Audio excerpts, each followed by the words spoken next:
we looked for a year trying to cast this part, because it was the kind of thing where the whole movie is riding on the shoulders of this kid. You know, the character's 15 years old. And we had looked all over America. We looked in Canada. We had casting directors. I went through 4 rounds of casting directors in LA, and I had them all over the place. Yeah. And at one point, we were even looking in England, even though the character is American, because we were thinking that he would be, we were thinking like it could be a kid doing a fake English accent, which would actually be a real English accent, because we'd be using an English actor. And we were desperate. We were just coming up with really bizarre ideas. And then finally, this kid, Jason Schwartzman, walked in.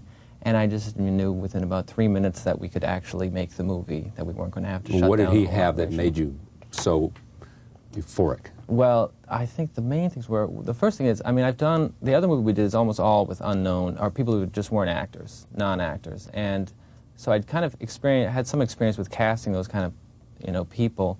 And it's a thing where as soon as they start playing a scene, you can tell if they can be real or not. Yeah. Some, you know, they can either do it or not.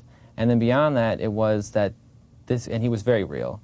And then the other thing was he just had a real instant intelligence and energy and sort of a force, which was going to be very important because the character does some awful things, and I still want us to be with him and pulling for him, you know, and it needed someone who would kind of, you know, bring the audience along and they would stay with them. So